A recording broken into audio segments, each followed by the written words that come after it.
a fundraiser, I want to live forever. You going to raise any money? Are they going to raise any money for you? Maybe on Kickstarter. You might get some people interested. But not to live forever. But they're not going to do that, right? And that's the whole thing. So I try and tell people that you need money, and then the other thing that you need is you need your health. Right? Because who wants to live forever if you're stuck in a wheelchair like that guy in the video, right? If you're rolling around and somebody has to feed you and somebody has to change your diapers and things like that. It's like, who wants that? Who wants that? I want to be fishing with Trevor. We're going to have a big boat, right? We're going to be catching big fish, not those little ugly ones that we caught out here in the bay. But, right? And we're going to be having some fun. And so that's what I'm kind of looking at. You know, 2 months from now, I'm going to open up a stem cell clinic. We're actually going to do stem cell injections into shoulders and knees and backs and things like that. We're going to be doing some little bit different therapy that's kind of on the edge, right? Kind of on the edge. But it's really when you start looking at it, it's really a great therapy for certain things. So the future, I'm just like, I tell people, I say, Dennis, if you're going to dream, why not dream big, right? It takes the same amount of time. You dream a little tiny dream or a great big dream, right? And so I look at my 3 boys. I've got 3 boys that are in their 20s, and that's what I've got them to do. They're always dreaming. My oldest boy, he thinks he's still going to be Batman someday, the real Batman, not the one on TV. And we look at things like that, and it's just crazy. And Katie and I were talking about it at lunch today. Think about it. When you're a kid, Margaret, what did your mom tell you? Use your imagination, right? Use your imagination. Yeah. But now as an adult, when you're using imagination, what are your friends telling you now? Don't be silly. Don't be silly. Don't daydream. Right? Why is it when you're a kid, they tell you, use your imagination, but now as an adult, they don't want you to use your imagination anymore. They want everybody to be the same. Fit in line. Get in line. Be a sheeple. You know? Just get in line. And that's how we go through life. And so I'm trying to get people to think a little bit differently than that. And when we start looking at the whole idea about increasing somebody's life, you know, somebody says to me, they say, well, when you take a look at life now, right? We've extended life.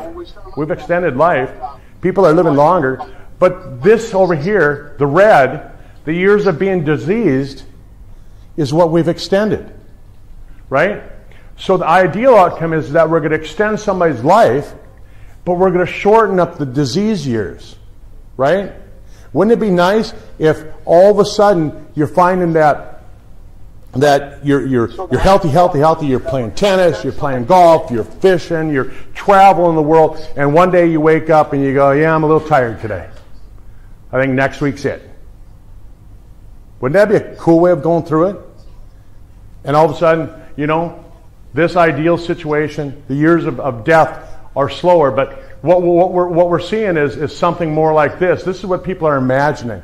This is what people are imagining right here. Oh yeah, we're going to extend their life, and they're going to be sicker longer.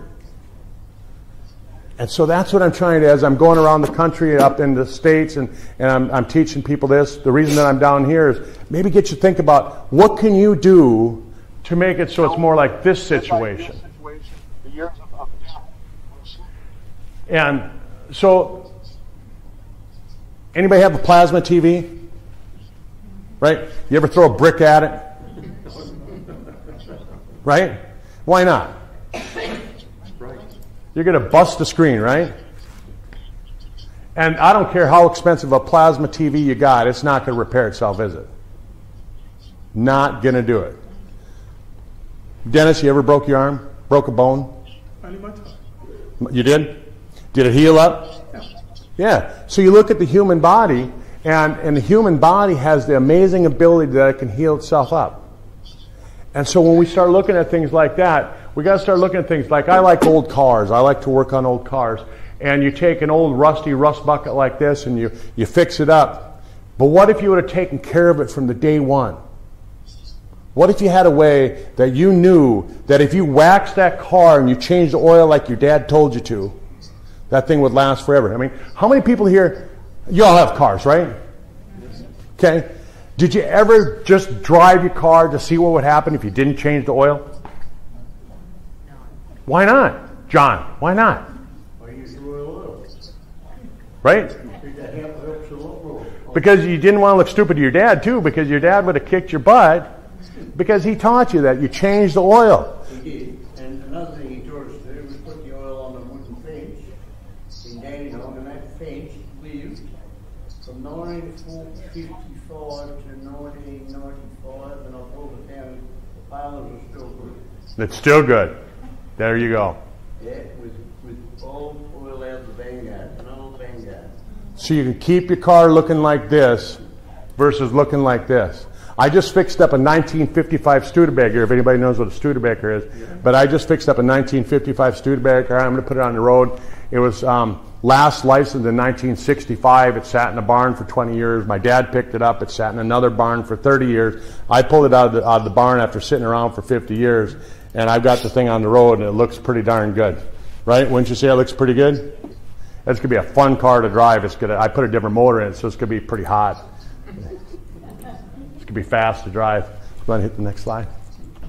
And so Angela Epstein, who's a scientist, she said that they've studied disease so much, they understand when your body's going to start falling apart.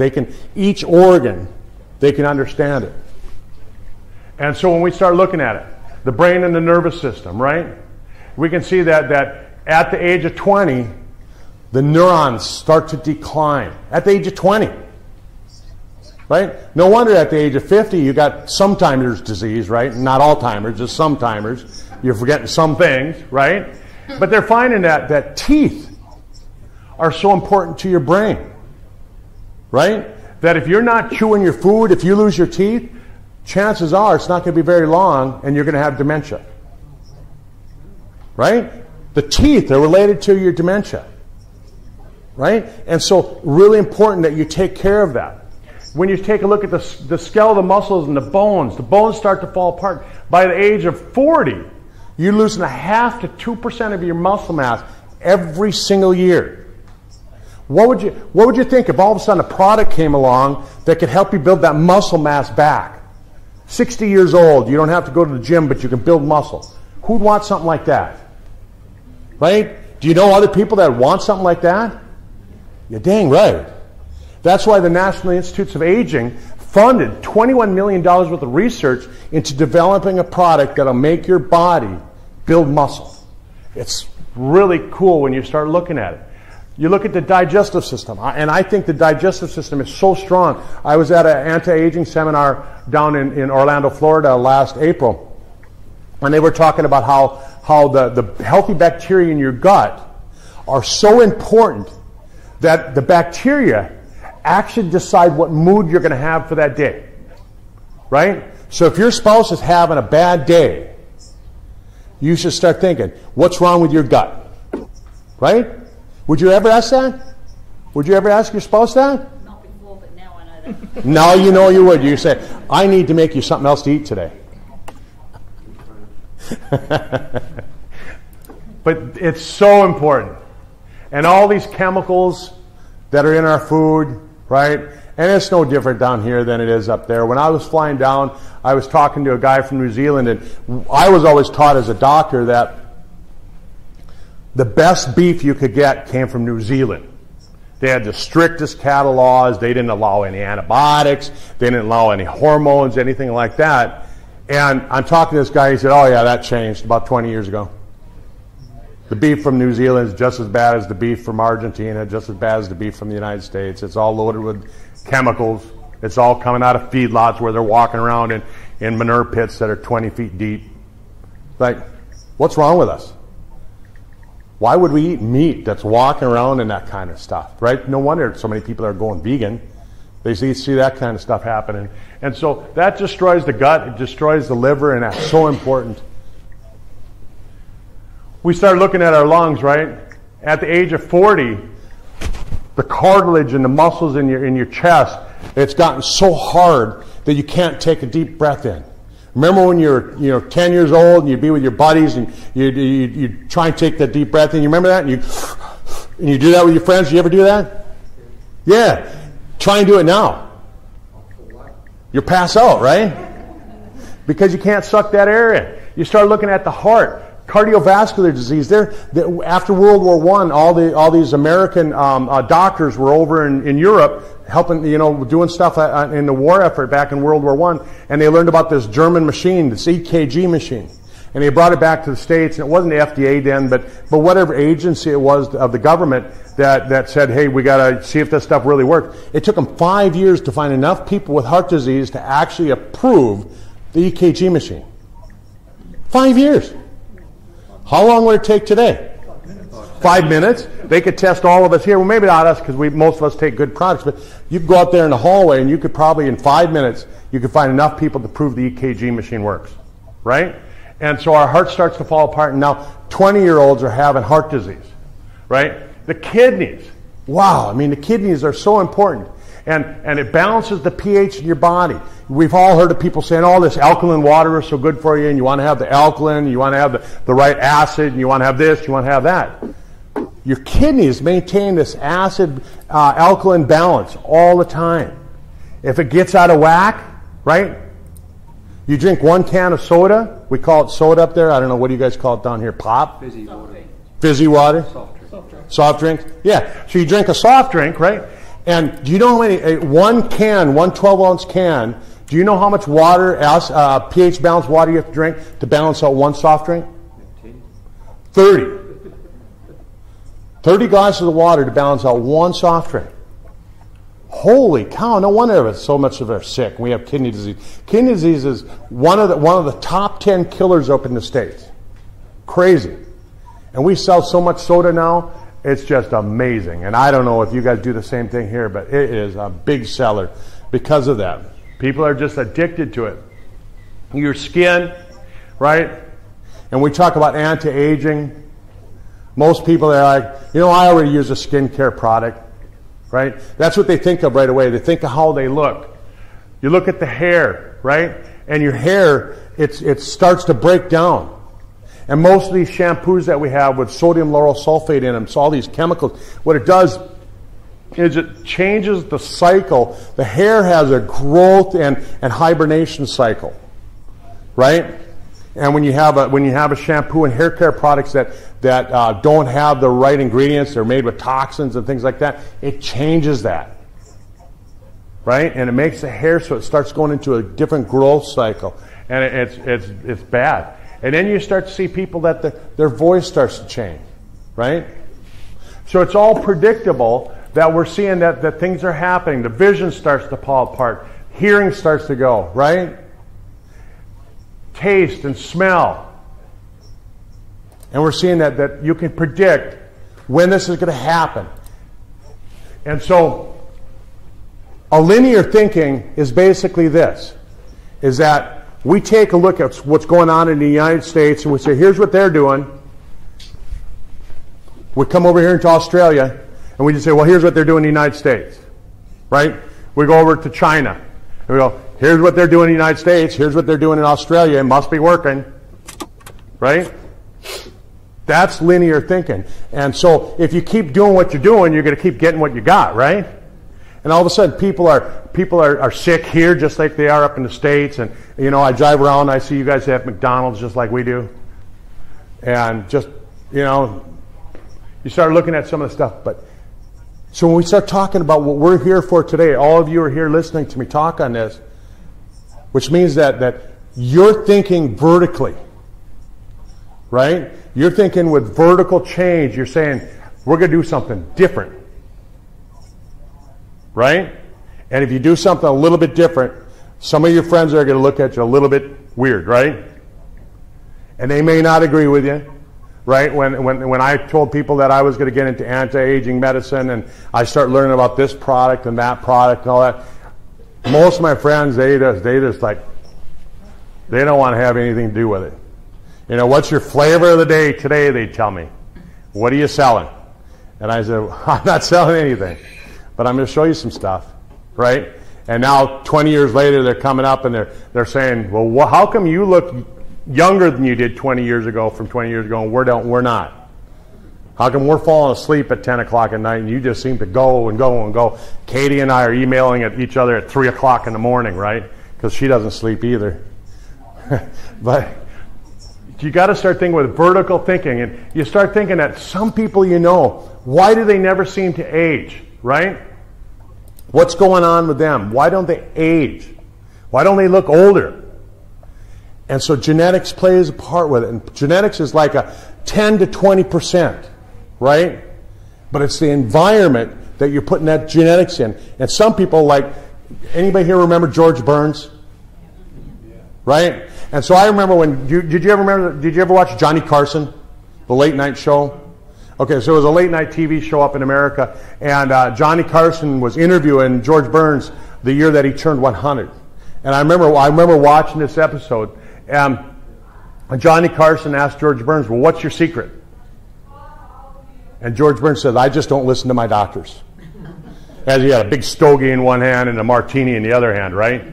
That's what George Burns did. But I don't know if he ever actually smoked a cigar. He just carried it around, maybe chewed on it a little bit. But he always had a martini in his hand. And you start looking at that, he had the right kind of genetics that he could do the wrong things and still live to be 103. Right?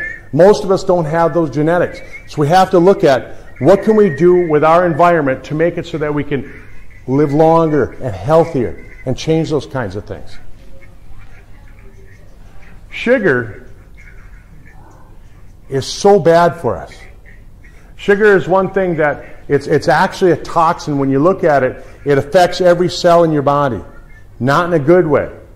And I remember looking through some old magazines I picked up at an auction sale up there.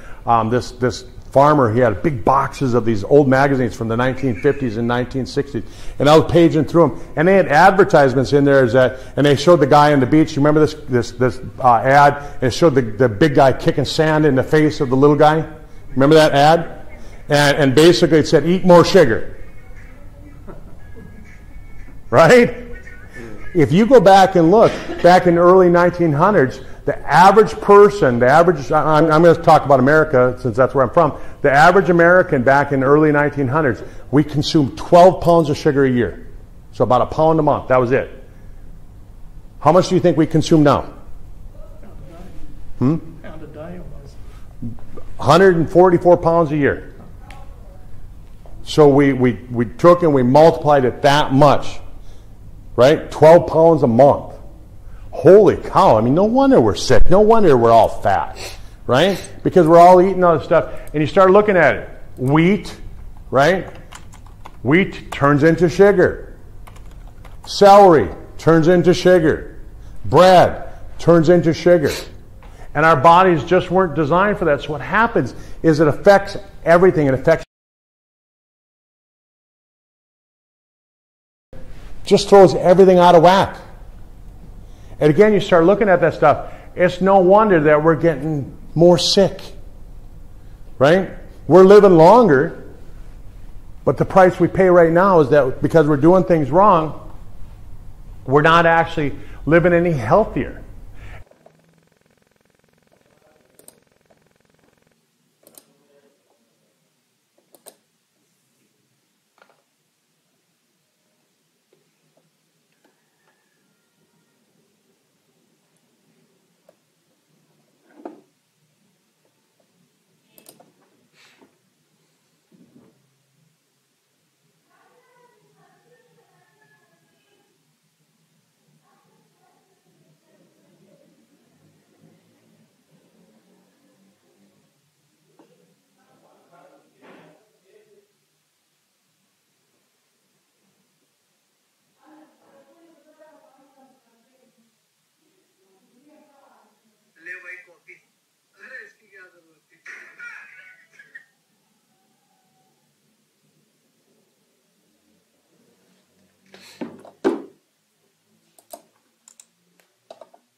Hello चेशो लूडो आहा सनो phone गड़ो था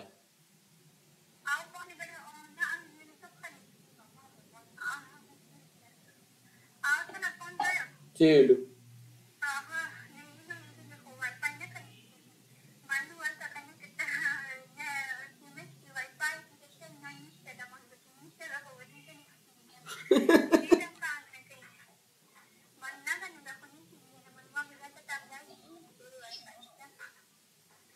no mobile की निकी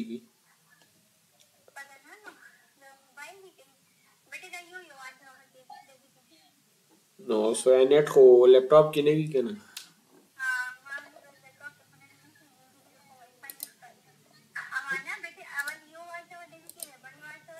अच्छा मालूम था पोस्ट होगा ओके गोले मोले यो आचे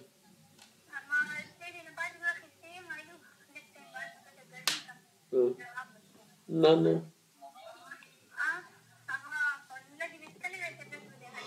सही हो खैर खैर चलो सही है